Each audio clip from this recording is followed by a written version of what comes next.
วัสดีครับพบกับผมเช่นเคยนะครับวันนี้ก็จะมารีวิวคีย์บอร์ดเกมมิ่งตัวใหม่นะครับชื่อยี่ห้อของมันก็คือโอเคอร์รุ่น K88 เป็น Mechanical Keyboard RGB Backlight มันก็จะมีหลายโหมดมากเลยนะครับเรามาดูครั้งแรกที่เราเสียบสายมันจะเป็นลักษณะแบบนี้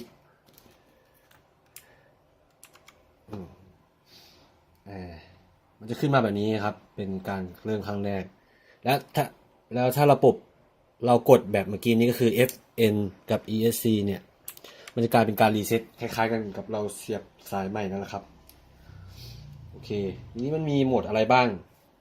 ผมก็ยังไม่ค่อยรู้อะไรมากนะครับตัวนี้อะไรตัวนี้เปลี่ยนสีข้างบนนะครับจะเห็นว่ามีหลายสีนะครับเห็นไหมแล้วตามชอบเลยถ้าเป็น N ล่ะเป็นยังไม่มีอะไรเป็นนี่คือเปิดปิดไฟครับก็คือเป็นกด FN กับ Print Screen เนี่ยมันจะเป็นเปิดปิดไฟอันนี้ไม่มีอะไรอันนี้ปรับลักษณะของไฟที่อยู่ด้านล่างให้อันนี้วิ่งแบบครึ่งๆนะครับกดจากปึ๊บอันนี้เป็นลุ้งค่อยๆเปลี่ยนอันนี้เปลี่ยนเป็นสีแดงสีเงินก็คือปุ่ม FN กับ Page Up เนี่ย PU เนี่ยคือเปลี่ยนไฟข้างล่างนะครับตัว Page Down ก็เหมือนกันเป็นโหมด2แล้วแต่ชอบนะครับFN Delete คือการเปลี่ยนสี N ยังไม่มีอะไรแล้วผมขอรีเซ็ตเป็นหนึ่งปึ๊บมันเป็นอะไรอีกปึ๊บถ้าเราไปกดเห็นไหมครับมันจะมีบอกว่าเป็นจะมองเห็นหรือเปล่าไม่แน่ใจนะครับก็คือปุ่มแรกคือ First Person ถ้าเรากดปุ๊บเนี่ยไฟมันจะขึ้นที่ตรงนี้นะครับเดี๋ยวผมปิดไฟดีกว่าจะได้เห็นชัดๆประมาณนี้เดี๋ยวผมปิดไฟอีกปึ๊บโอเคอันนี้แล้วก็ถ้าผมกด FN 2ก็จะเป็นแบบนี้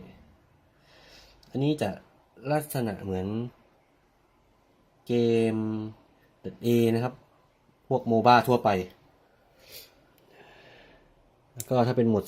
3เขาว่าเป็น Call of Duty COD เอาไว้เล่นเกม Call of Duty นะครับถ้าเป็นโหมดนี้ LOL ไว้ใช้เล่น .A ก็ได้มั้งถ้าเป็น5ไม่รู้อะไรน่าจะเป็นเกมยิงปืนทั่วไปแหละเห็นไหมครับมันมีตรงเปลี่ยนกระสุนด้วยโอเค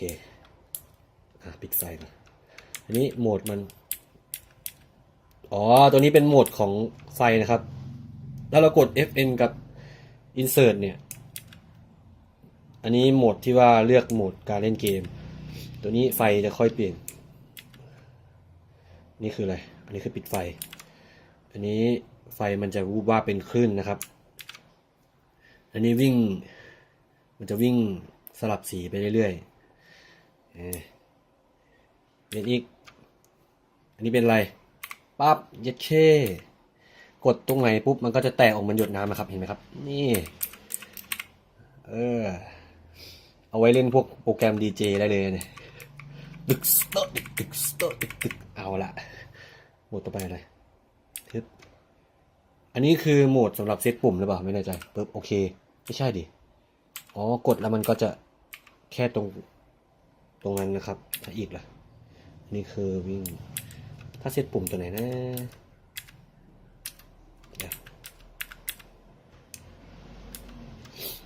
นี่คือการเซตปุ่มเห็นไหมครับโหมดสำหรับการเซตปุ่มเพื่อเราอยากให้ตรงนี้ไว้เล่น FPS ก็ได้ต้องมานั่งปรับเอานะครับได้ใส่กระสุนโยนระเบิดถ้าเป็น PUBG นะอันนี้ปืนหลักปืนที่2ปืนสั้นอันนี้อะไรกระทะบ่นี้ล็อกกล้องอันนี้หมอบอันนี้คานอันนี้เปลี่ยนกระสุนเปลี่ยนระบบการยิงเป็นออโต้เป็นซิงเกิลอันนี้ปรับเป็นเพิร์ทเพอร์ซันนี่ชิปเอาไว้วิ่งเร็วเอาไว้เล็งคิวนี่ไว้ ลี่ยนปืนก็ได้มั้งนะไว้ดูแผนที่แล้วเราก็เลือกปรับได้เลยครับว่าจะเอาสีไหนไหมก็กดไปโอเคขออนุญาตรีเซ็ตก่อน